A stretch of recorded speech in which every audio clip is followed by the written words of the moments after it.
Hello, and welcome to an intro to Anthro with two humans. I'm human number one, John McCray. And I'm human number two, John Lehr. And this is the podcast where we reassess what it means to be human. And the title of this episode is Tall, Dark, and Handsome with a Little More Hair on Top. Cosmetic Surgery and the Search for the Perfect Self. God, good. Finally. I'm really hoping to pick up some pointers on this one. I think we will. I think both of us. I've got my dad's chicken neck. So I'm hoping you can solve that. We'll try to fix you up. We'll try to fix you up with that. Other than that, I'm pretty happy with it. I can drop a few, that's for sure. But yeah, it's the chicken neck. And I noticed my brother was just in town and he has it too. Oh, really? That's a Lehr trait. Yeah. A Lehr trait. Maybe we should just wear scarves all the time. Like those actors who just always wear scarves. Yeah, that's what you need to do. Just become a guy who wears a black turtleneck all the time with a suit jacket. If turtlenecks only came back, I'd be saved. How about the dickie? You ever do the dickie with it? It's always itchy, a dickie. Have you ever worn a dickie? Yeah. It's kind of like wearing a scapular for a Catholic church. It's like it's kind of rough. Yeah, it is. It is. But today, John, we're going to be talking about physical appearance, obviously, and why people are never happy with the way they look, and why they're willing to go through so much pain and suffering to supposedly look better. I know. But first, as you know, we celebrate the show's birthday in the month of June. That's right. And your birthday. And my birthday as well. Yeah. That's the only way I remember the show's birthday. It's sometime around my birthday. But we posted our first show on May 10th, 2023 as a test run. It was a soft opening, as they say in the restaurant business. Yeah. We run this show like a restaurant. Yeah, we do. We bust our own tables. We should try to get customers in and out. And we get bummed out when we don't get tipped properly. Right. It's kind of don't send your meal back. Never send your podcast back because we're going to spin on it. I was recently had dinner with somebody in Las Vegas that sent something back saying that it didn't wow them. It didn't wow. Oh my God. Oh my God. You may have to cut that person out of your life. Yeah, I know. I was like, are you kidding me? I mean, it was a big group of us. And I was like, it didn't wow you? It didn't wow you? Jesus. What has wowed me? I'm trying to think. I know. I don't know. It's been a long time since I've been genuinely wowed. I had a hand job in the early 90s. So, yeah. That might be going back to when I was last wowed. There was a lot of things that were wowing me back then. And that's a message to people out there. Don't forget the manual stimulation. Don't leave that behind.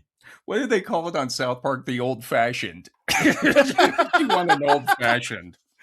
So anyway, I just want to say happy birthday to you and to all our listeners. Yeah, happy birthday. The show's 3 years old. We couldn't do it without you guys.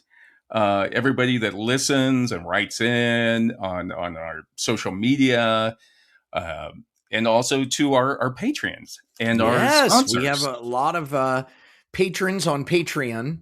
Patreon.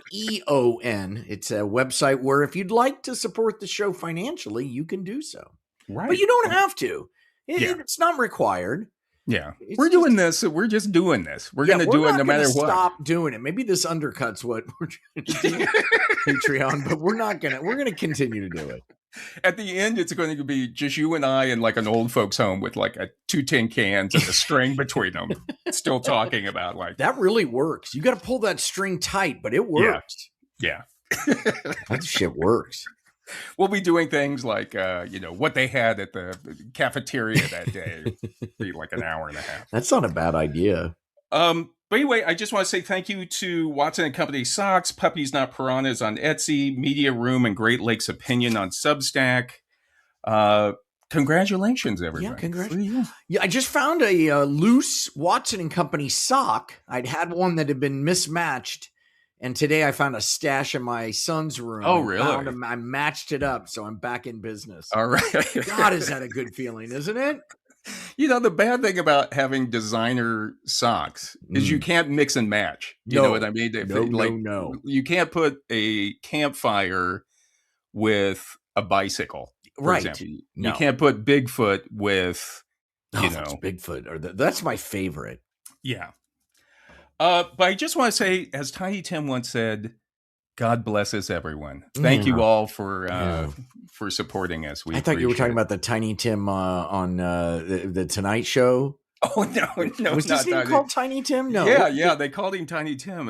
Tiptoe through the... That was a weird, cool... That was performance art, that guy. It was. He was way ahead of his time. So weird. Got married on the Tonight Show, I believe. And what was it, Miss Patty or something like that? Oh my God! I can't remember what is. But the reason I bring up Tiny Tim is it's kind of appropriate for what we're talking about today, because I would argue that A Christmas Carol by Charles Dickens is the first makeover show. Oh my God! Yeah, you're right. God damn, you're right. But it used ghosts. I know. To make him over. Ebenezer Scrooge is miraculously changed overnight by host Jacob Marley and 3 image consultants. And the only thing that's missing is like a flamboyant 4th ghost who would come in and do his hair and makeup and change his wardrobe. Yeah, you're right. You're right. It's Queer Eye before Queer Eye. Really? Queer Eye for the Victorian guy or something.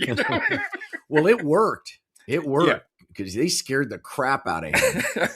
But the thing I was thinking is they never did a follow-up. Dickens never did a follow-up like 20 years later. Like he went back to being a dick. People who are ruled by money, you can't recover from that. Yeah. It's just you're just baked in. And having, being sober now for many, you always meet the sober, like the first day, like, I'm cured, I'm sober. Yeah, they never make it. When they're too, you got to be like, oh, I'm so pissed I had to quit. Yeah. Those are the guys who make it. Yeah, but like, I'm never going to do it again. Fantastic. And they start to preach and try to get everybody else to do it. And man, no way. They're never going to make it. But so he never said, I'm sure that like after 2 days, like after the long holiday, when Cratchit finally shows back up, it's like, I said, what? Yeah, exactly. Well, it's just like, look at Bezos. Moving to a state where he doesn't have to pay taxes. Jesus. Yeah. What is wrong with that guy? What else do you want? What else do you want with it? Yeah, really? Yeah.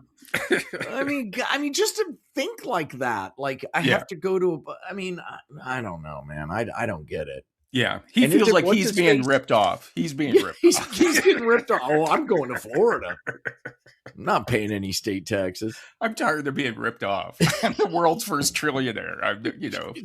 Is Bezos a trillionaire or is it? No, just Musk. Musk. Oh boy, that guy. Yeah. Let me know if he's invited to the same dinner party as me, because he's going to be so brilliant. We'll try a game on the show. Why can't those guys just use their spaceships to haul the trash into the sun? Yeah. We just haul themselves into the sun. Just go. One way. See what's on the other side. But, I was thinking, you never see, like, what happened to Tiny Tim even. Yeah. After, like, Scrooge was going to help him. You never see him when he's, like, 26 years old, still living at home. Yeah. He's like Big Tim. Yeah, he's got Big Tim. Yeah. They can't even afford a bigger crutch. He's still using the little one. And then he's still pulling out the old, like, God bless us, everyone, whenever anybody gets pissed off. Nobody's blessing us. That's nice, Tim, but you have to go get a job. Yeah, do something. Stop drinking and go get God bless us, everyone. So as you know, John, real change, emotional change, takes some time and some work. It doesn't happen just overnight. There's no silver bullet for that. Unfortunately true. At least so far. Yeah. But you know what? We're going to have chips in our head soon. Yeah. That'd be nice. I can't wait. Yeah. Then you can just dial up your personality and it'll just do it. Yeah. Put on my party personality. Yeah. And I'll just like click it over. Yeah. I'll probably lose the remote. I always do. But as far as our show is concerned, John, just real quick, I just want to say 3 years old. We're still going strong. Are you still enjoying it? I am. I miss it when we have to take a bit of a hiatus. We've been very busy, you and I. I know. A lot of traveling, and you've got all kinds of stuff going on, and it's just hard to. Anyway, I'm happy to be here. Yeah, me too. We came out strong real early. We were cranking them out, but then things happen. Yeah, things happen. We're still going. Yeah, we're still going. And for those of you who've been waiting, we apologize, but we're on it. Yeah, we're on it. We're not quitting. Don't worry. We will always be here. Even after one of us dies, the other will still keep going with an AI version of the other one. I was thinking we're still the original cast. We are. But when you die, I'm just going to feed all of these episodes into AI and just have them replicate you. Yeah. Do some fuzzy kind of like anime version of me or something like big eyes. And so I look forward, John, to doing our 100th episode, which is coming. This is our 87th episode. I mean, that's only 13 if I'm doing my math correctly. Let me get a piece of paper. Which is a prime number. 87 and 13 are both prime, I believe. Really? Yeah. Jesus. I could be wrong, but I think, 13 I know for sure. You're like we might be able to slip something in there. Who knows? You're like a robot. You pick out those prime numbers. Yeah, I love prime numbers. So anyway, everybody, thank you again. Go out, get liquored up. Yeah. Crank up your favorite episode of Intro to Anthro. Shoot your guns out your windows. Let's celebrate. You know? That's how we do it in LA. We shoot guns up in the air. And when the cops show up, just say that the humans are 3. The humans are 3. And then let us know how that goes when you get out. By the way, one of the pluses of joining our Patreon page is you get a human number. You get your own human number. And a which t-shirt. Is, so, what are we up to right now? Do you know? I think I just sent out 14. 14. So you could be number 15, not a prime number. You can hold out to 17. Jesus Christ. This is like Westworld or something. So, John, we're going to be talking, as we said, about cosmetic surgery and trying to make your body look better today. Goddamn right. Which is a touchy subject for a lot of people. Really? Yeah. I think a lot of people don't want to say that they feel uncomfortable, or they don't want to say that they've had work done, which you mentioned your neck. Yes. Have you had any other work done? You've been in Hollywood a long time. You've been in the business a long time. God, no, I haven't. I haven't had anything. I mean, I dyed my hair when I first started graying my hair is completely gray, but I had to dye my hair for something. I can't remember what it was, but they didn't like the gray. America hates old people, apparently. Yeah. So they dyed but other than that, does that count? I mean, dyeing your hair? I don't know. I don't know. I guess it does. I mean, the big scale of just like having work done for a reason or trying to look younger. Yes. Yeah. So that was, but other than that, nothing. Although I'd jump on the Ozempic in a second. Really? Yeah. Somebody gave it to me, and I'm listening, sponsors out there. I'd jump on it tomorrow. Let's see what happens to us. Yeah. Let's see what happens to us. I'd shoot that stuff right into my belly. I know your dad was bald. Yes, he was. And you have a thick head of hair there. I forgot to say yes. My most God. I'm so sorry. A little out of it today. Yes, I take Rogaine and Propecia. Yeah, you can't stop. That's the thing about it. It's the picture of Dorian Gray, man. If you stop, all the hair you've grown falls out, apparently. But yes, when my wife, Jennifer, when we were newly married, apparently the sun hit the top of my scalp just right. And she saw the future and was like livid.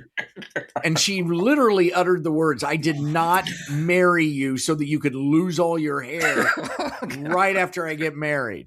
And so she went and took it upon herself to look it all up and got me on Propecia and Rogaine immediately, and I've never looked back. I'm imagining the scene in Raiders of the Lost Ark where he's in the map room and the light hits the Yes, exactly. Exactly. It just went straight across my scalp. And she was just like, "You're going bald." And I was like, "What?" Because I still had long hair at that point. Yeah. And and you know what? I got on it and look at me. I know. It's fantastic. We've conquered baldness. We have conquered it. If you're bald, it's by choice, which is fine. Yeah. Fine if you want to be bald, but make no mistake. And listen up, people. I just want to say all of these natural, quote unquote, remedies, that none of them work. None of them. And you don't have to sew doll hair into your head. Just go out. A lot of people do that, you know. Go out to Rite Aid, CVS, whatever, and just buy yourself some minoxidil. Yeah. And spray it on your head twice a day. That's all you got to do. You do the topical or you do the systemic? I do both, but you don't have to do both. Just start with the topical. If you think you're losing hair, then you are, by the way. And just go out and get yourself some Rogaine or over-the-counter generic Rogaine. You don't even have to get the Rogaine. Yeah. And there's lots of ways to deliver it onto your scalp. You can use the mousse. Oh, yeah. You can use the spray, which is what I use. Or you can, there's something else like I don't know, like you do it in the shower. I don't recommend that. I get out of the shower, 5 sprays. Really? Done. That's it. And then at night before I go to bed, 5 sprays. And look at it. And that's it. All right. Then you can take the pill. You can take the pill. Now the pill has some sexual side effects. Really? You can't get hard for a little while. Fortunately, I wasn't one of those people. But apparently some guys. So that one, listen, my advice on that one is take it and then give it a few months. I mean, give it like 4 months. And if you're still limp, then go off of it. It'll come right back. Don't schedule any dates in that time period. Yeah. But the spray stuff, that's nothing. It does no sexual side effects. Nothing. Yeah. I like the mousse always kind of made you feel like you were going out to a club or something. I got to mousse my hair. Did you take it for a while? Did you do it? I did for a while, but I lose interest in things. Yeah, I'm like, that's the thing. You got to do it every single day, twice a day. But you brushed your teeth. Yeah. I mean, what are you doing? I'm contacting Rogaine tomorrow to try to get it's too late. You're too late. You can't. No, the sponsorship for you. You're really selling it. You're really selling it. I endorse Rogaine. Well, a full head of hair historically has been associated with power, strength, and virility. Look at me. Look at me. You think this just happens?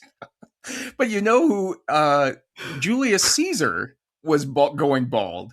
And apparently he was really embarrassed about it. He tried to comb his hair forward. Oh, yes. That's why you see those weird... Right. I think there are men who look really good bald. You are one of them. You can pull it off. Yes, you can. I don't know. But most of us, listen, look at me. I'm tall and, thin, and I would look like a chemo patient. I was going to say, before I forget, you know what?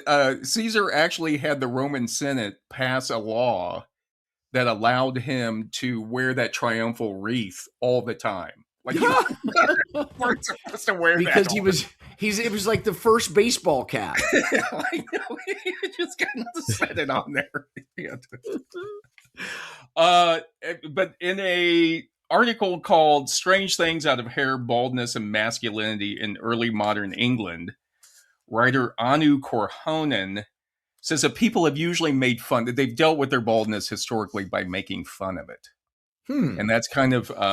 self-deprecation? Right.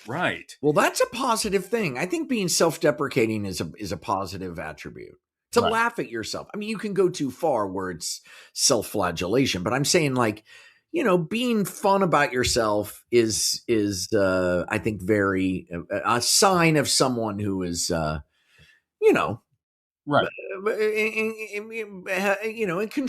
In control. I think it's a good sign is what I'm trying to say.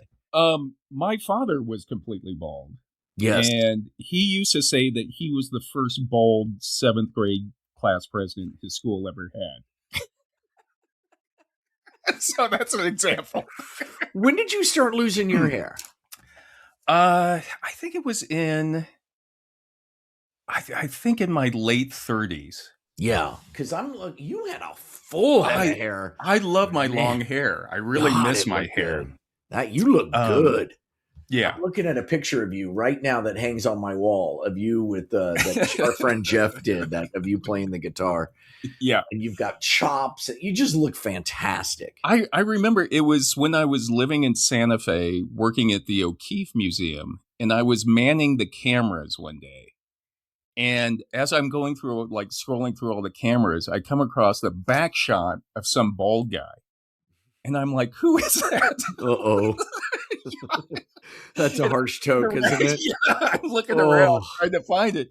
And I'm like, he's moving around. What's he doing? He's at a desk. And I realized they had a camera behind me. Oh. And I was getting my own head. Oh, I'm so sorry. And now I would say trying to put a stocking cap on my head is like trying to put a sock on a basketball.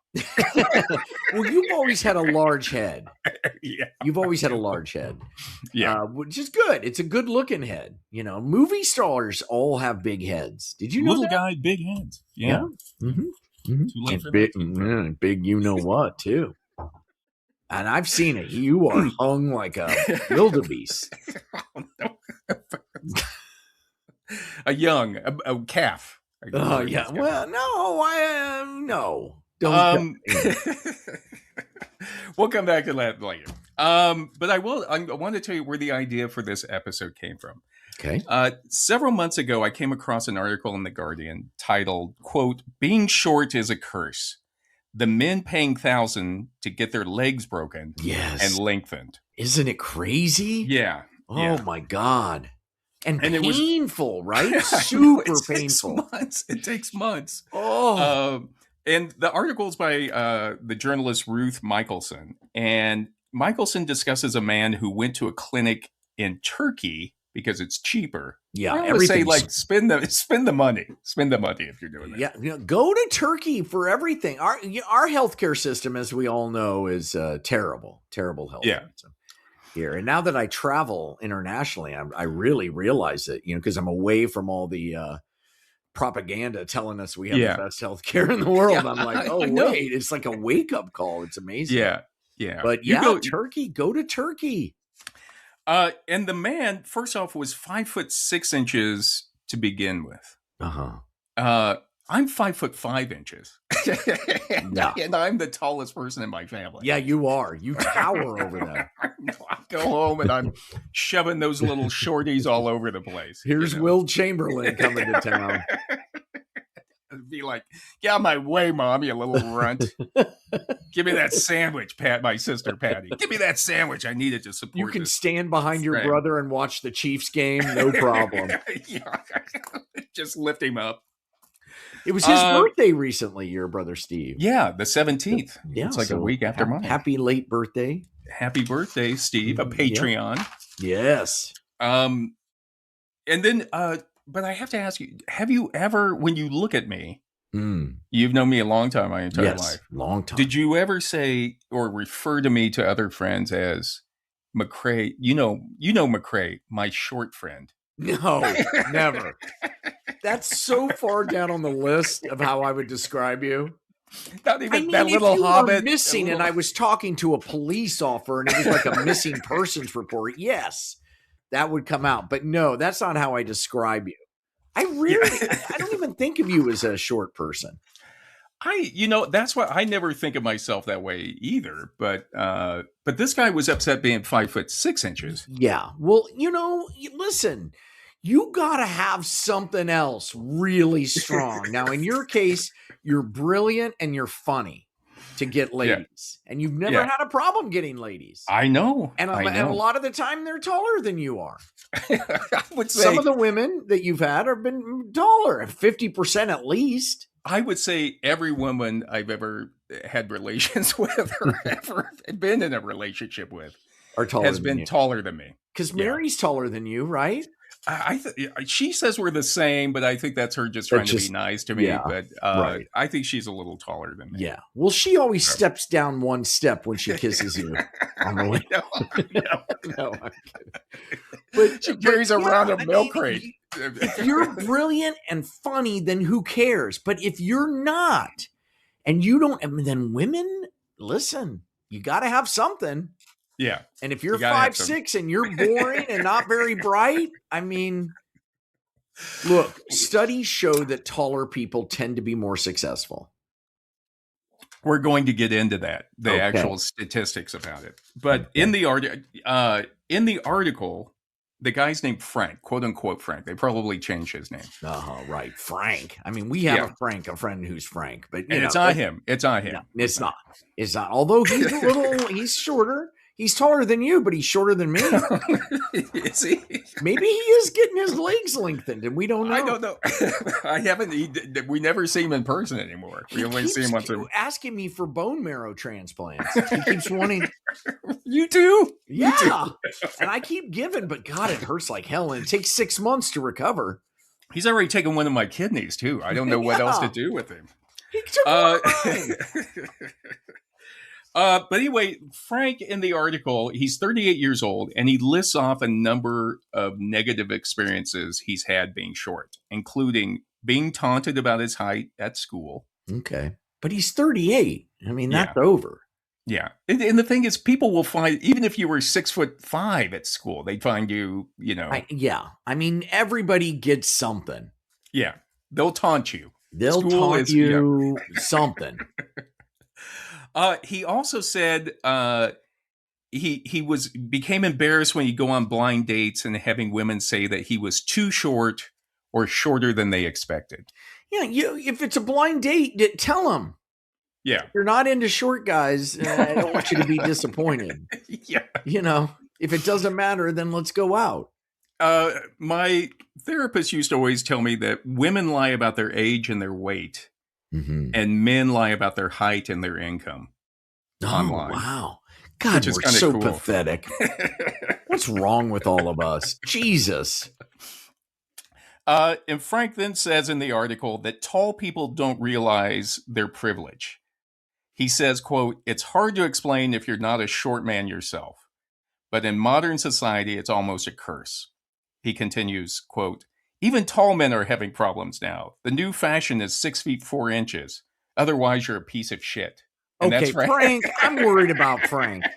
Frank is way off out there. He needs therapy. I mean, that's what he needs, not bone lengthening surgery. That's what I was saying. I was saying. Yeah. And the thing is, I've known many turds that have been 6 foot 4 inches. I've known turds that have been 6 foot 6 inches. It doesn't really matter. Ask guys who are 6'4" and they say it sucks because they're always the one that people want to fight in a bar. Yeah. Like if you're a big guy, like our friend Carlos. It's a big guy, and he's like, it sucks because guys who are looking for a fight are always looking for the big guy. Yeah, the big guy. Yeah.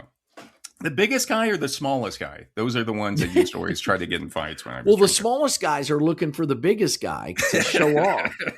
Because a lot of small guys really work out so that they're extra strong, But I always think that when it comes to women and wanting taller guys, it's because women's the cool shoes have high heels on them. Okay. The coolest shoes. Yes. And so if you go out with a shorter guy and you put on your cool shoes, then suddenly you're towering over them. And then you have to go put on flats or some Converse All-Stars or something. Yeah, but look at Zendaya and what's his face? Spider-Man. Yeah. What's that guy's name? Yeah. He's Tom Holland. And Yeah. their height difference is huge, and they love each other. They're cute as hell, Yeah. and it's all good. But Zendaya strikes me as somebody who's super cool. Yeah. And, anyway, it says a lot about how great she is and how great he is to not be bothered by it. Yeah. But the solution is come up with men's shoes that have higher heels on them. Yeah, they have them, those elevator shoes. I know. Have you ever seen something cool that you could wear out? Like a stiletto heel. Like you'll see shorter guys wearing like cowboy boots and the heels like extra long. Like it's you'll look at it and go, okay. For for Halloween last year, Mary and I went as Sonny and Cher, and I was wearing. She got me a pair of like platform shoes. Nice. And it was supposed to be a joke, but when I put them on, I was like, I don't know if I could actually wear these. I could wear these to Remember work. when those were big in the 70s and you could wear a platform? I had a pair of platform shoes. They weren't super platformy, but they were just enough to be cool. Yeah. Yeah. That's what they need. Come up with cooler shoes again for shorter men with like high heels on them. Yeah, or make it popular for tall women to have their legs amputated, part of their legs. Like Chinese women bind their feet. We just got to find some horrible. Yeah, some horrible thing that we can do. Yeah. Go to Turkey for it. Go to Turkey for it. I don't know. 38 and he's doing it? I don't know, man. Jesus. But there's some evidence to support Frank's argument that taller people have it better. And in the book, Size Matters, A History of Height in America, which I'm holding up right now for those watching. Wow, look how thick that is. I know. What is up with these anthropologists? Why do they got to make it so thick? It's fantastic, though. It's all statistics going back to like 3,500 BCE in America. And he's just he comes all the way up to the present. But the researcher, the anthropologist Jamie Sokolov, says that in online dating, men who say they were 6'3" to 6'4" receive more first email advances than men in the 5'7" to 5'8" range. Wow. For females, it was women in the 5'3" to 5'8" range who received the most email advances. Yeah, but I don't know. It's how doesn't that just mean that people who make advances to people via email tend to like those sizes? Well, I don't know. Because I never have made any advances via email. Yeah. Ever. How tall are you? I'm 5'10", a little above 5'10". My son is taller than me. He's 5'11". Yeah. Really? Yeah. Really? Yeah. Nice. Good work. Yeah. Thank you. But I'm shrinking now. Now I'm getting shorter, you get shorter. As you get older. Yeah. Sokolov also notes that research has shown that, quote, short men are more likely to marry poorer, heavier, less educated, and less young wives than taller men.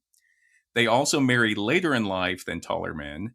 And in contrast, tall men are more likely to marry earlier and to better educated women who are closer to their age. Yes, but is that a good thing? I don't know. Marrying later in life, listen, that's not a bad thing. He says this isn't anything new. He goes, if you go back and look at the records, that taller Civil War veterans married earlier than shorter Civil War veterans. That's the detail he goes into on this. Wow. Are we getting taller as a species? I think hearing that. Yeah, I think we are getting taller. Why? Why is that, why is that happening? I think it's because usually height has something to do with how much food you're getting, calories when you're young. And so usually worldwide, on average, it doesn't apply to every place or every person, but on average, we have more calories and better nutrition when we're younger. And so overall, things are getting better. It's just so slow and sporadic and right. But wow. Yeah. And finally, Sokolov says, and this is what got my little ire up. He says in 2004, the average 6'1" male in the United States made over $6,000 more annually than the average 5'6" male. Wow. At an average of $789 per inch, a whopping $170 billion was transferred annually from the shortest quartile to the tallest quartile of American men. Quartile. What does quartile mean? Like the 25%. Oh, I see. Wow. Yeah. That is, wow. Well, that's like, yeah. I thought I was being screwed. Wow. But yeah, this is what it says. But that's kind of nice at this place in our lives. You have now an excuse to lean on a little bit when you're feeling down. You know, it's not your fault. Yeah, it's not. It's because I'm short. Yeah. It's those McCrays who were bred for, what were you guys bred for? But like miners, working right? Working in the mine so we wouldn't hit our heads. Yeah. But it's just like, I mean, $170 billion. Think of what short people could do with that. Yeah. Go around, declare war on countries and put in shorter regimes or something. Yeah. Well, Napoleon was a guy after your own heart. What about Benito? What about what's his face in Italy? Wasn't he short? Mussolini was short. Sokolov also goes with, he says since 1960, the typical American president, has measured 6'1", over 3 inches taller than the male average. And he says the tallest presidents were Abraham Lincoln and Lyndon Johnson. Ooh. And the shortest was James Madison at 5'4". Well, he was amazing. I know. And the tallest were LBJ and who? Abraham Lincoln, both 6'4". Oh, yeah, you always think of Abe as being tall and lanky. Yeah. Trump is 6'3". So that's Is he? I know, but it should put to rest any cognitive, association with height, I think. Yeah, I'm putting a big question mark on any of the health check his shoes coming out of the White House. Yeah, check his shoes. Napoleon, as you mentioned, was actually from 5'5" to 5'7", which was average at the time. That's right in your wheelhouse. I know. And according to historian Dale Pappas, it was British propaganda that began to portray Napoleon as being really small. Oh, I see. He was average, but they made him. Well, I guess just the Brits were probably taller on average. Yeah. I don't know. But God, he was a badass. What about Hitler? Was Hitler tall? I don't know. I should have looked up here. I'll try to post some things like how tall dictators were, just to show you. I think Stalin was supposed to be a little short guy, like 5'1" or 2. I believe that. But the point I'm trying to make is Frank in the article is not completely crazy, that there is some statistics to back up that taller people have it better. So many attributes: hair, no hair. I mean, the biggest one is skin color. I mean, eye color, facial hair. I mean, build. I mean, it's just, don't get your bones lengthened.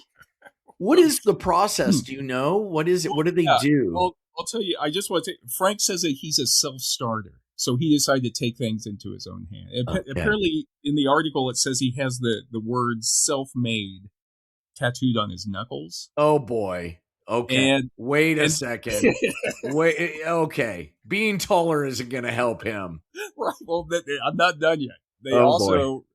Michelson says that he also has a picture of Arnold Schwarzenegger, who he considers to be the ultimate self-made man, tattooed on his thigh. Okay. That we have to throw any data associated with Frank out the window. I know. Frank has so many other things to work on before his height. Can you imagine you go on a date with a guy and you go back to his place or your place and you seductively remove his pants and there's Arnold Schwarzenegger. Jesus. Well, he's gay. I don't know. I question a lot. First, the self-made, that alone on your knuckles. Yeah. Oh my God. If you need to say it, it ain't there. You're trying too hard. You're trying too hard. Trying too hard. Oh boy. I was thinking you have a tattoo, right? Yes, I have two. Yeah. I have the letters ED, Ed, tattooed on my belt line after a drunken evening. Was the name of the theater company that Mr. McCray and I were both a part of. Yeah. I did with my friend Carlos Jacot, who was a cast member. It was the stupidest thing. Later in my life, when I got arrested, they asked if any tattoos I had, and they like rolled their eyes, the cops. Has it never caused problems on dates or something with you, like some man's name tattooed down by your penis? I have to explain it. I mean, but yeah. It usually comes out before. I mean, I'm not gonna. If I had Arnold on my thigh, the woman would know I have Arnold on my thigh before we get to that point. Yeah. But then I have this one, the one on my that's arm. A beautiful. Yeah. That is a drawing that my daughter did, and we got them together when she turned That's very nice. 18 or 16 or 18. Anyway, whenever it's legal. And I'm going to get another one with my son. Oh, nice. Yeah. I don't know what I'm getting, but we'll see. I'll keep you posted. When you ever explaining why you have the name Ed? Yes. Yes. I had to explain it. Did very you find quickly. it? Did you ever find yourself being like, they're not believing this? No. I was very good at explaining it, and I don't know. You should just walk around with like one of our old programs folded up in your wallet just so you can show up. Oh my God. It was so stupid. So wait. Frank goes to Turkey and he has his femurs broken. Oh my God. Cut in two. And then he has a metal device with screws attached to the bones. This can't be good. I know. So several times a day over several weeks. Oh. He has to slightly turn the screws, and that separates the femurs. Oh my God! And then this is you know what this is called? The rack. I know. They had a name for it. Michelson even refers to that. It's ironic you mentioned that. She goes, "It's like medieval torture. It looks like medieval torture." So what is it like? Like he uses a drum key on the outside on himself? Yeah. So Jesus he cranks it a little bit. And when that separates, it's called the Elitzerov method. It comes from a guy, a doctor in the Soviet Union back in the 50s. That makes total sense. I know. Does the bone grow then? Does it grow? Yeah. It forces it to grow longer. Okay. Elitzerov found that if you separate the bone, the new bone grows in there. Oh my God. And so you keep doing it so that new bone goes in, new bone goes in, new bone goes in. That just hurts me deeply in a weird way. I can't explain it. And so Michelson even notes that China has outlawed it because they're worried about the safety. It's like if China's outlawing something, they're not really known for their... Yeah. Well, yeah. Oh my God. That's But when that's what he should do. That's what he should do is move to Japan. Frank. A place with shorter people. And Japanese women are gorgeous. Yeah. What's he do? That's what he should do. And apparently when he gets done, and drum roll, I thought he'd be like 6 foot tall or something. He's now 5'9". Oh my God. So he went from 5'6" to 9. He added 3 inches. Yeah. And he says in the article, quote, "Now every time a woman comes near me, they're shorter." Okay. So and then he said, but he still has a tattoo. Which has been like to get that lasered off. Yeah. And then the self-made on his finger. I mean, if I were a woman, that would not be a turn on to me. That would be he's trying way too hard. Too hard. I think my fear is that, it was in Turkey. He was going back to England. If he had to do a transfer through Amsterdam, because the Netherlands has the highest average height in the world. Yes. For men, it's 6 foot 1 inches. And for women, it's 5 foot 7 inches. Yeah. But imagine you come off, you're like, I'm 5'9". I mean, you come off in Amsterdam and it's suddenly like everybody's taller than you. Yeah, it's just like, Jesus, I'm not getting anywhere. You just reach down and screw it right then. You know, tried to get 6 foot. I've been spending some time in Germany, Norway, Vienna, Switzerland. Oh my God, they're all giants, men and women, and they're all beautiful. All of them. Yeah. God, it's just the weirdest thing. Wow. They just walk. It's Greek gods walking around them. So they're like the elves in Lord of the Rings. It's so weird. Yeah, they are. Exactly. Yeah. That's exactly right. They are. So in addition to being tall, there's also statistics that being attractive has advantages for people. Okay. I hear that. And in an article, that's why my life's been so good. The Stanford Law Review titled "The Injustice of Appearance," Mm-hmm. legal scholar Deborah Rhodes says that, quote, "Beauty may be only skin deep, but that is deep enough to confer an unsettling array of advantages. Although most of us learned at early ages that physical attractiveness matters, few of us realize how much." Not me. I don't realize. I'm not shocked by this one bit. I mean, look, I've been hanging around you long enough to know about Darwinism. Yeah. And we need to be attracted in order to propagate the species. Right. This is, you see this everywhere. Yeah. I mean, why do we look at an ass? It makes poop. Yeah. There's nothing, but somehow that's deep in our reptilian brain that a nice ass means, I guess, healthy. Yeah. Fertility. And you just get right in there and, Let me give you some examples that she lists. And she's a lawyer, so she's talking about this as a bias that you can sue over. Okay? Oh, those lawyers, Jesus. Yeah. So she says, for example, less attractive individuals are less likely to be hired and promoted. Whoa, yeah. And they earn lower salaries despite the absence of any differences in cognitive ability. Absolutely. I agree with her 1,000. My kids, as you know, are both gorgeous. Very handsome. Very handsome. Very good looking. Gorgeous. Yeah. Much better looking than my wife and I. Yeah. Much better. I mean, somehow the genes they got it. And man, people treat them, even as kids. Oh my goodness. It was just like everywhere we went, I'd be like, hey, over here. Yeah. You know, I'm keeping them alive. Give me a little something. Nothing. Well, that's what Rhodes says. Parents and teachers give less attention to less attractive infants and children. True. And less attractive children are also less likely to be viewed as good, smart, cheerful, likable, and academically gifted. Absolutely. 100% true. And this was interesting. She says, in studies where subjects evaluate written essays, the same material receives lower ratings for ideas, style, and creativity when an accompanying photograph shows a less attractive author. Totally. Totally.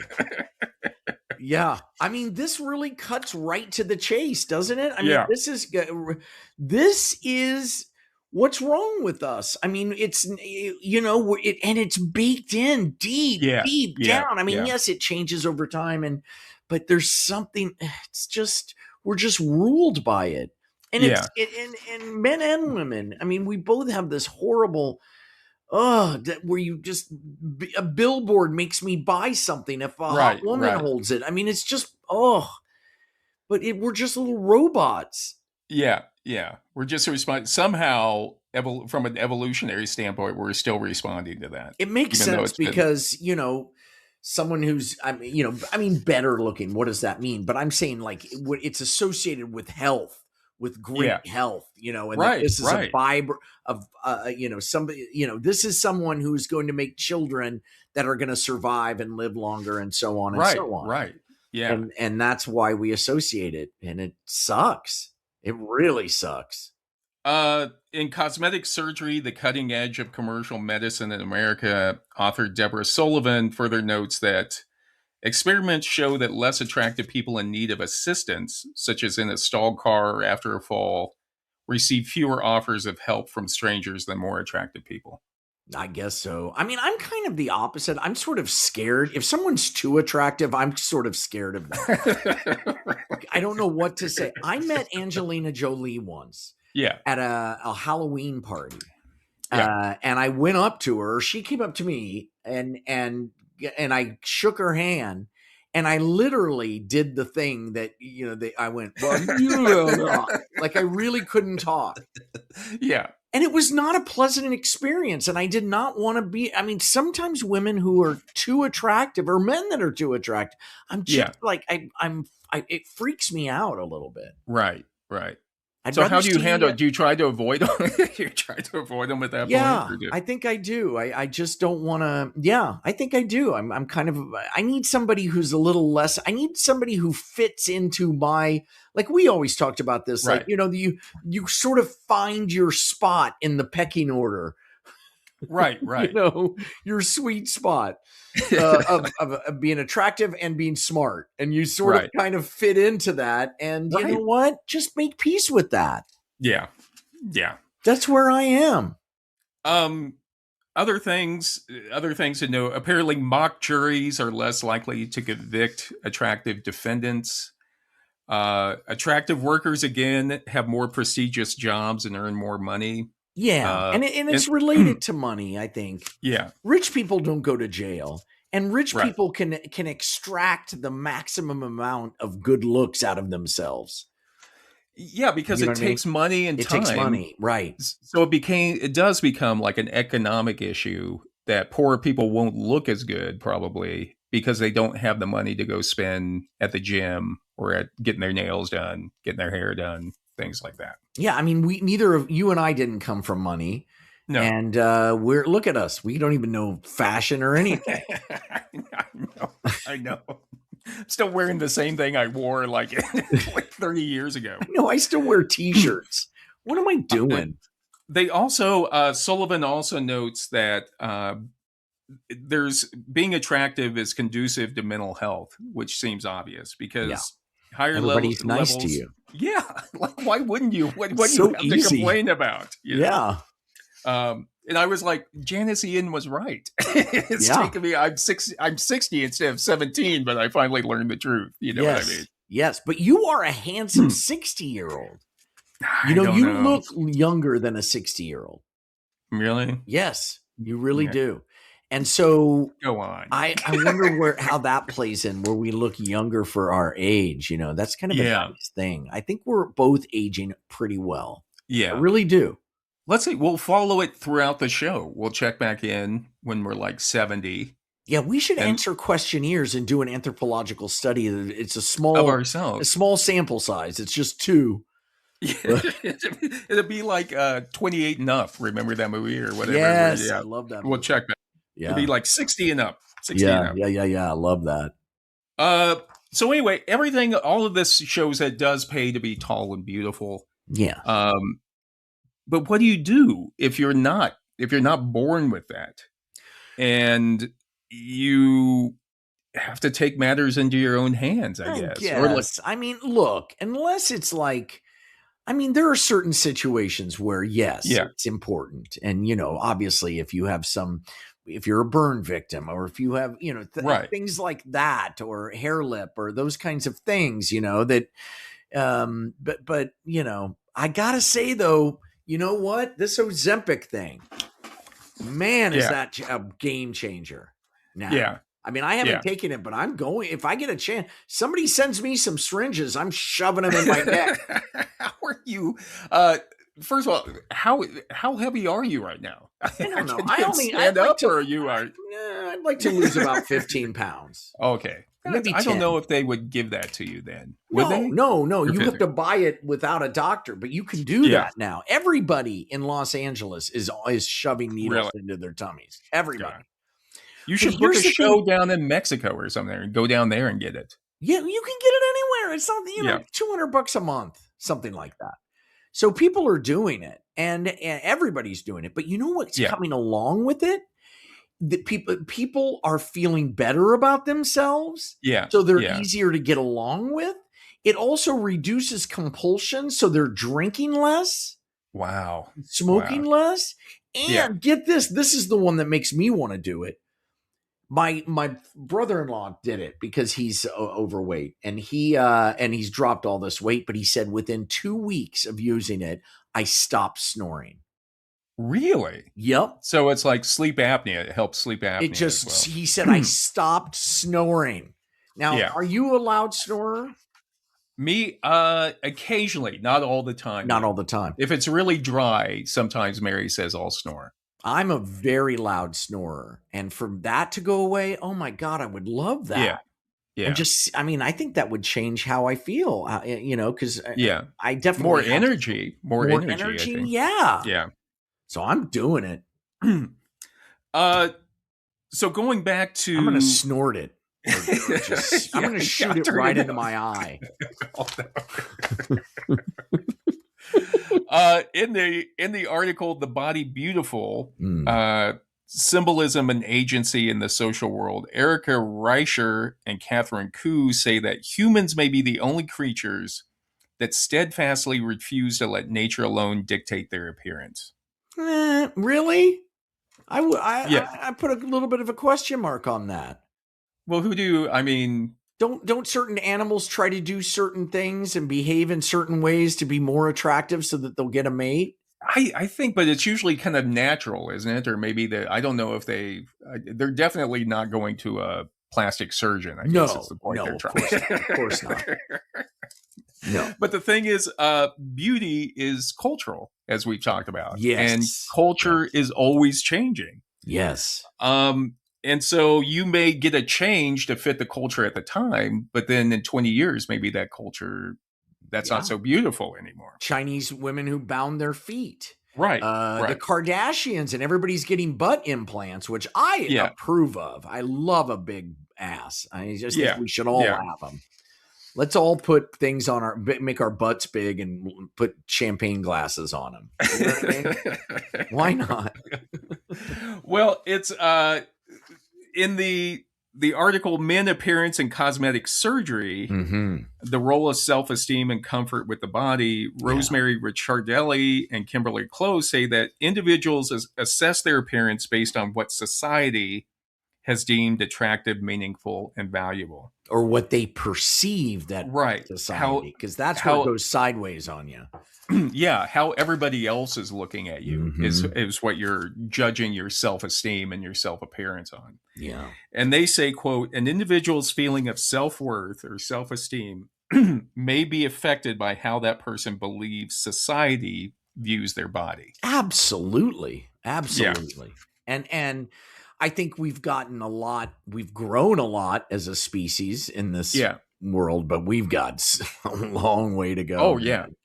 It's like you stop something and you squeeze it. It's like squeezing a balloon and then it pops through your fingers, because other things just come up that are just crazy. Yeah. Crazy, Bill.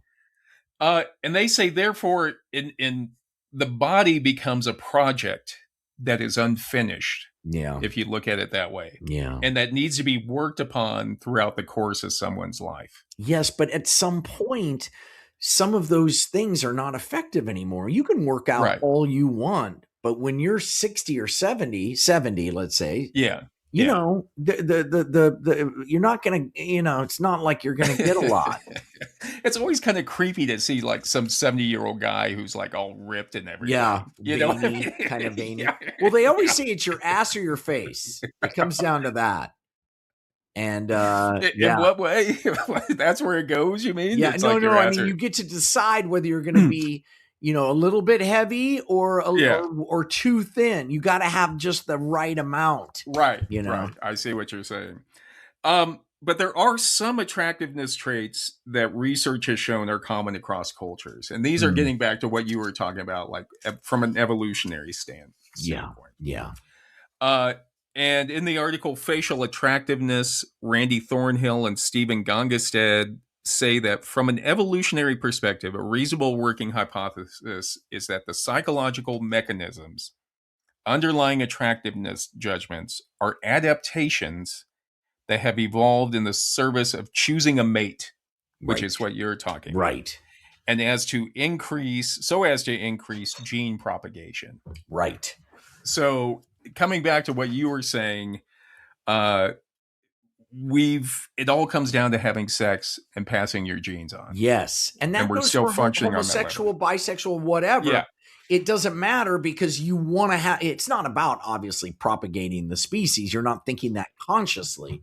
Subconsciously, it's just what makes me want to fuck that other person. Right. And one of the things that seems to be like, of course, beauty is cultural, but one of the attractiveness aspects that seems to cross culture, and you talked about it with the Kardashians, is most cultures seem to prefer a low waist to hip ratio.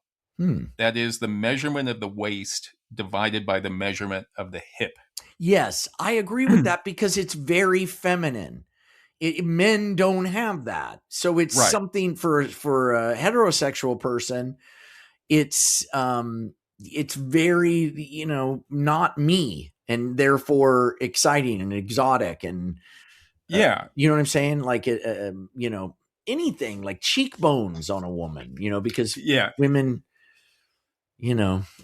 Well, from an evolutionary standpoint, Sullivan says that although ideal female body weight appears to be culturally variant, so the weight, there was a time in the 1800s where they liked wayfish women, and then they liked women with more that were heavier, for example. Absolutely, I endorse that. But she says the ideal shape, as measured by the waist to hip ratio, is highly consistent. Interesting. Even among the ever leaner Miss America winners and Playboy centerfolds. This was written a few. So she says the waist to hip ratio appears to be a more determinant of male assessment of female attractiveness than breast size or weight. So it's not just being thin, but it's still the proportion of the thin waist with the wider hips. Interesting. Why? Why do we do that? What happened? Well, Sullivan says that that's a shape that's characteristic of women in their fertile years. Ah, okay. Yeah, there you go. Yeah, that waist changes after women have started having kids. Their bodies change. So, I get it. So it's and it's like when women store weight on their hips, for example, for childbearing. Yes. So they seem to think that that's something that's still working us, that when we see that, we're thinking that indicates that someone's fertile. Mm-hmm.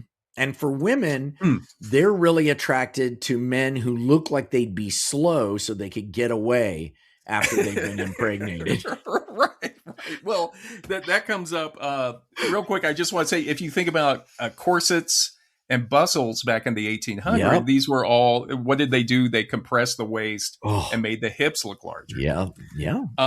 But women seem to, what they do is, first of all, there seems to be, when they're ovulating, they seem to respond more for masculine features.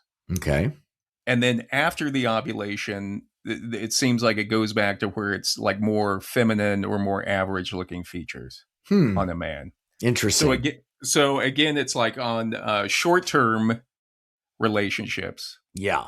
Like a hookup, it's more masculine. They'll hook up with a guy who looks all, muscled up, but they'll get guys like you and me for the long haul. Right. I wonder, you could use that. Why?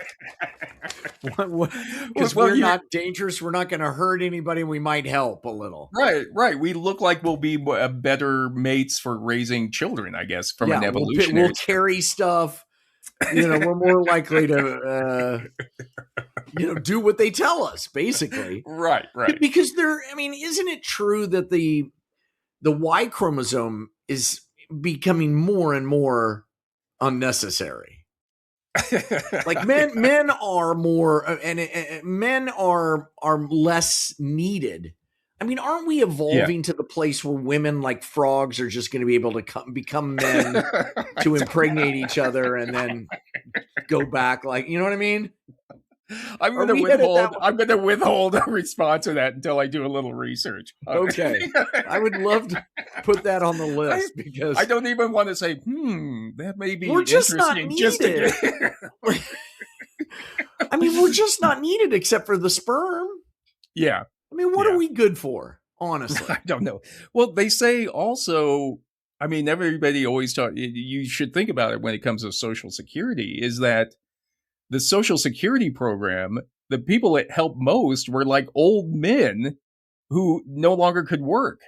And like women, like older women would always find places in the house to help cook or take care of the kids. Yeah. But if you get old granddad sitting over there in a chair just bitching about how, how he used to work all the time or whatever, he's not really contributing anything. No, not at all. And he's just a leech sucking off for the rest of us. So all these guys who are like, I'm not a taker, I work. And it's like, well, the Social Security actually helped old men the most. Who weren't, because they weren't contributing anything. I mean, God, how many times are we gonna realize stuff like that? With the people that are complaining the most, actually, it's like Texas complaining and seceding, and don't they get the most? Federal leave? It's not even. Let them go. Let them go. Yeah.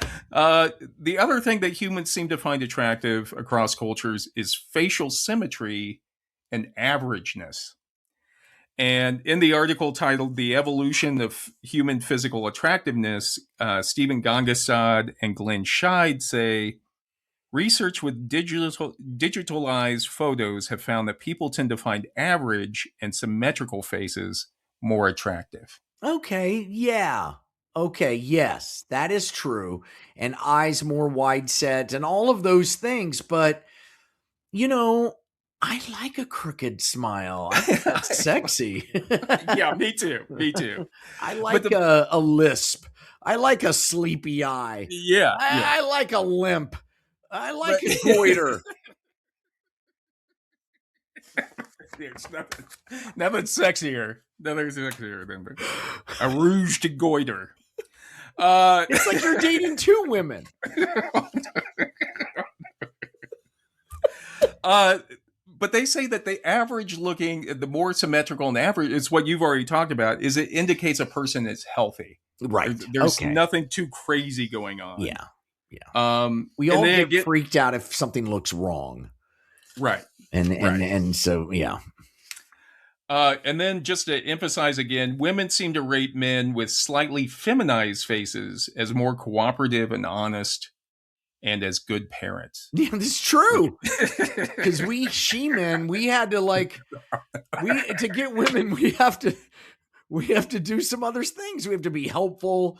We have to listen. Did you say she-man? She-man, yes. He's a real she-man. Yeah, what do you want to call it? Metrosexual? Where's the cartoon for that? She-man. We're the good guys for the long haul. And women know it too. We got to be funny. Yeah. Yeah. But they drop us in a second for a hot dude for one night. For one night. Yeah. If they're ovulating and it's one night, forget about it. You just have to wait it out. I'll be there tomorrow. Oh, you cheated on me? Okay. Well, here you go. I did your laundry. Yeah, I still can't. I waited up folding your socks. I still can't get over She-Man. I'm trying to think of Castle Grayskull when She-Man gets in there. Listen, there are more She-Men than He-Men, and you can ask a woman. So what do people expect to get out of cosmetic surgery? And it from the research I was doing, it all goes back to this ancient Greek belief that the face is the mirror of the soul. Yeah. And if you had a moral, noble soul, then it would be manifested as a beautiful and handsome face. Yeah. And in other words, what you saw on the outside, the face, was an indication of what was on the inside. God damn. So true. But not true. Actually, the opposite. Because they lean on those good looks and they're less developed. Right. But they're good to bang. You're going to have good looking kids. Although sometimes, look at me and Jennifer. Sometimes, Jennifer and I should know. God, we should sell. We should just fertilize a bunch of eggs and sell them. Because our kids do it on our Patreon. We'll do it on our Patreon page. So anyway, in the 18th century, the Swiss theologian Johann Lavater reinterpreted this ancient belief into the concept of physiognomy, which is looking at people's faces in order to determine their moral or ethnic characteristics. Okay. Yeah. Here's where we're going sideways now. I know. And it's up there with like phrenology and eugenics. Yeah. In terms of natural science, meaning it's all a crock of shit. Yeah. Oh, a great pair of breasts means she's brilliant. Yeah. And according to Bernadette Wegenstein in the book The Cosmetic Gaze, Lavater said that beauty and ugliness have a strict connection with the moral constitution of man. In proportion as he is morally good, he is handsome. And ugly in proportion as he is morally bad. They've never seen The Elephant Man, the movie, right. or the TV, or the play. Right. Or Mask. What about Mask? Exactly. But you see where that idea that the face is actually an indication of the internal characteristics, right, could be used for all kinds of horrible things. You elect him president. But it wasn't hard for people to reverse engineer that idea and come to the belief that if you change the outside of somebody, it would make the inside better. Not true. Right. If you look different, then you would feel different. Although that is kind of true, because a lot of people are feeling with this Ozempic thing, which I think is a huge deal. I mean, I just think this is a huge thing that's happening to the population. It's going to get more and more affordable, and people aren't going to have to exercise or diet or any of that crap. Well, I guess you have to exercise because you lose your... But you know what I mean? What is that going to do to all of us? Right. And if you were still... I think it will have advantages, but if you were, for example, still feeling depressed... Yes. Or feeling self-conscious or feeling insecure... It's not going to fix that. It's going to help it, but I don't think there's still something internal that you need to do. It only helps people who overly emphasize looks and the importance of looks. So then if they look better, they feel better about themselves, but it's only because it's too important to them, which means that they're ultimately, not very interesting people. Well, yeah. I mean, there's still work that needs to go on. You gotta.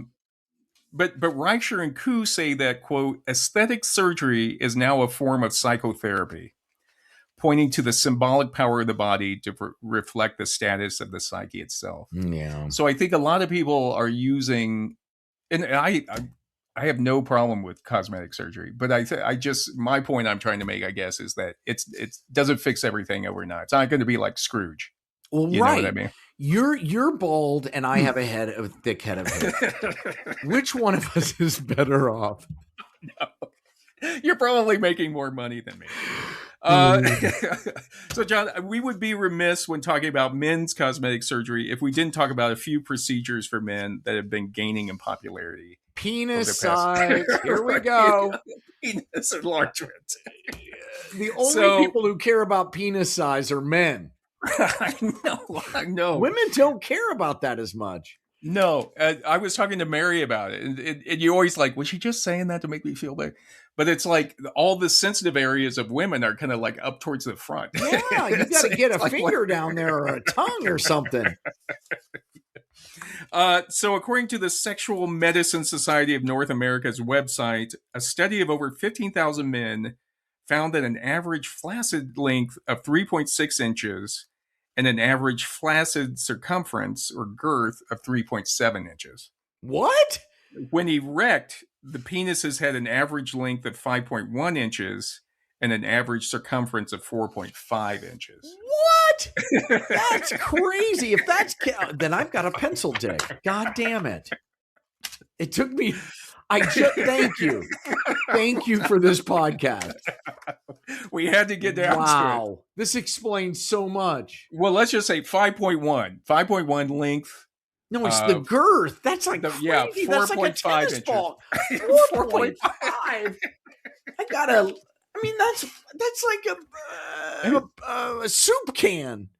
Well, let's just say 4.5. I don't think so. I don't know. What is it? We'll have to. I'm not visualizing it correctly. Text me later. All right, I'll send you a pic. Don't let it go out to everybody on the.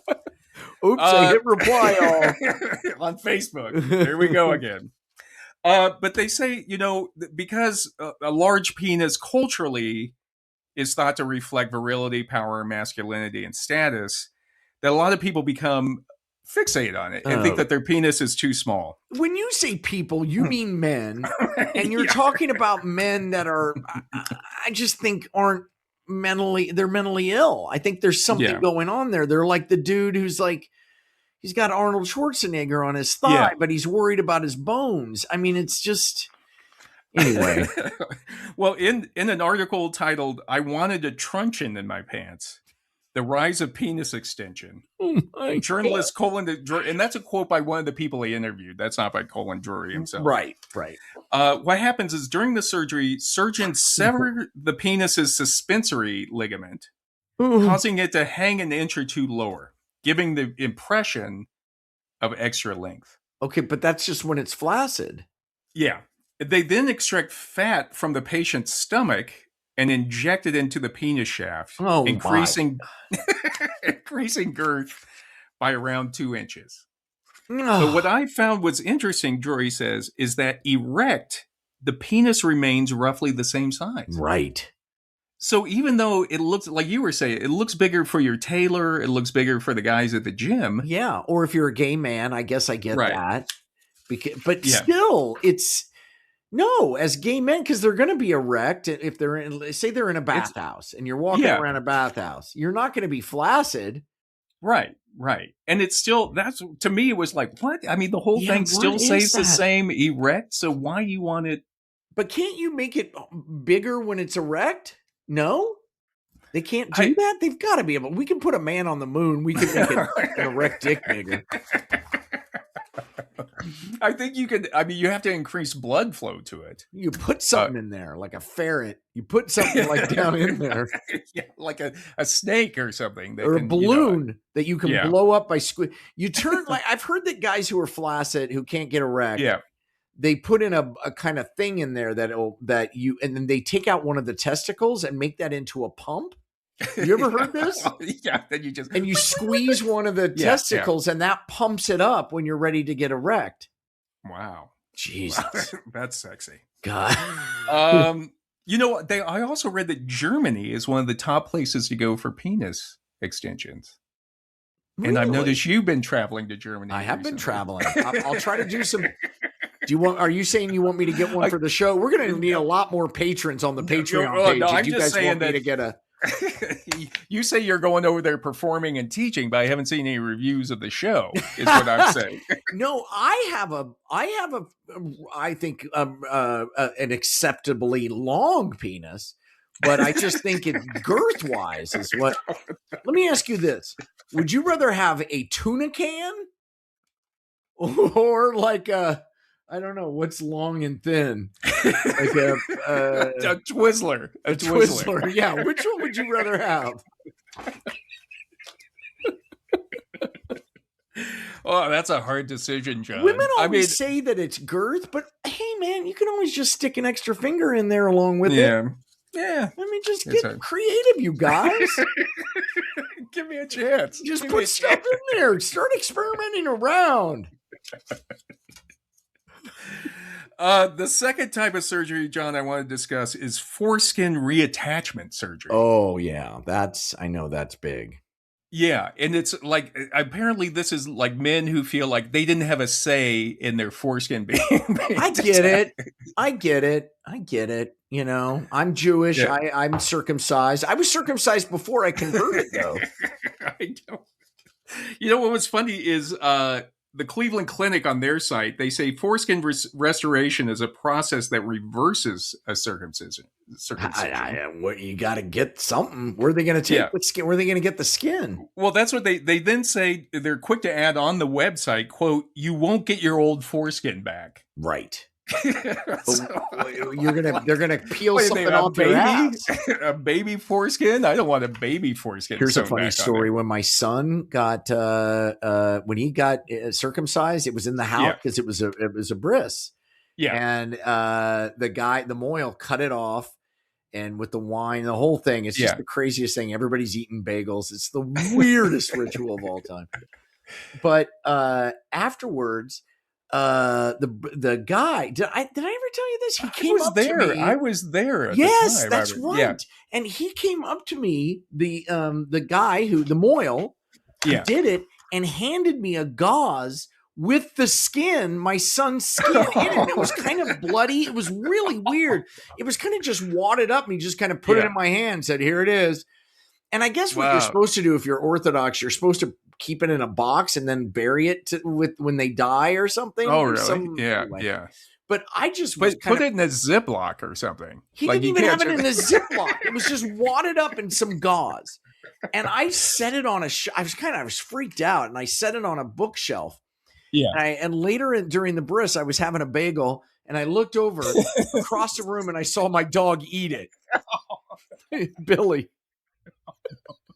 He just went home and ate the whole thing, and it was gone. Oh my God.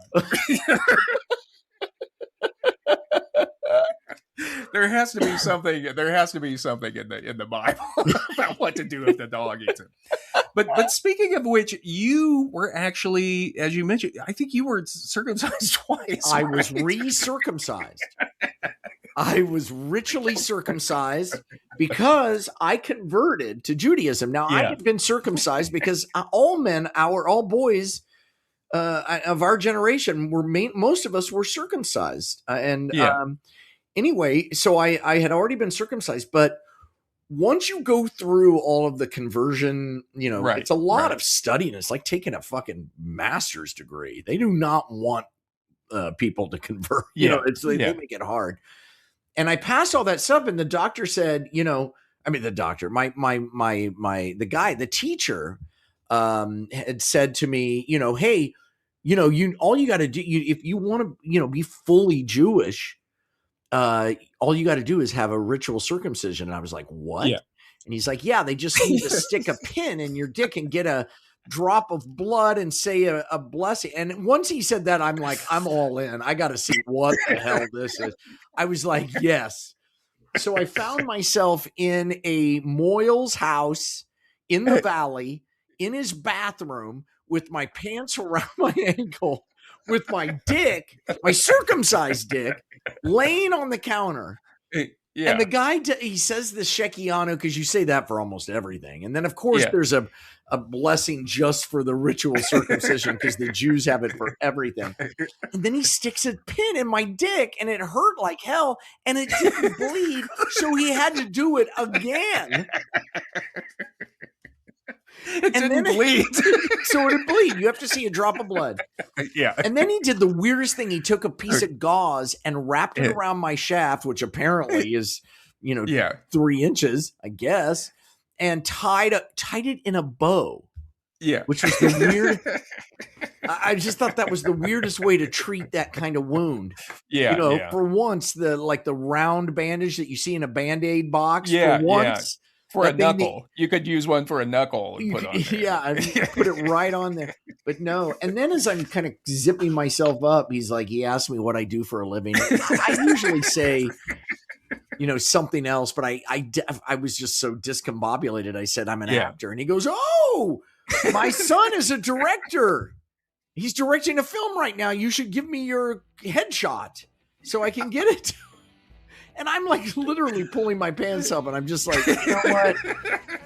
Please don't pitch me as an actor to your son who, it's the Valley, so it's probably a porn film. Yeah. Fist Fuck 4 or whatever. And his dad's looking for new talent. He's like put in the right place. Yeah, right. He's looking at it turns out this guy doesn't have a lot of girth, but he can But no, he starts to describe the movie, and as he's describing the movie, I realize, oh my God, I know this movie. And I had auditioned for the film and had tanked it. I tanked the audition. And I told the Moyle that, and he said, don't worry, I'm going to get you a call back. And on Monday, lo and behold, I had a call back. And that's when I did know that the Jews control everything in Hollywood. You just have to keep going back and being circumcised. So I guess my message to all you kids out there who are young men who are want to be actors, convert. You might get a callback. Isn't that That's a fantastic story. yeah. One of the best experiences of all time. Wow, is that weird? Yeah. All right, John. Well, thank you. I think we've really only touched the surface of cosmetic surgery. Well, and we've never touched the surface of each other's penis. I've seen your penis. I feel like I don't have a visual picture, but nude night. I seem like we've seen just about all of ourselves. Yes, that's right. We used to have nude night. That was fun. I liked that. That was fun. That way, it really screwed people's heads. We should let's put out a challenge. It's our 3rd birthday. Let's put out a challenge. When we hit 20,000 views, you and I will do a cultural history of nudity in the nude. In the nude, from the waist up, from the waist. I mean, obviously, no, it's got to be full. I mean, we're not. Come on, either do it or don't. But no, OnlyFans. We got to transfer over to OnlyFans. Oh my god. I was also thinking we should take some of that Patreon money and have some work done on ourselves. We should try to look like each other. Well, we need what my dad had. We need scrotal tucks now. Because because gravity's playing its role. It only holds. I read one. I was looking at a textbook of plastic surgery, and they were like, plastic surgery only holds back time so long, and then gravity itself will. Yep. We're always pulling a G. You know what I mean? That's worth like colonizing the moon just for that. Yeah, no shit. Boy, I'll have my. It's like a woman who gets a bad boob job. I'll have my scrotum like up in my neck.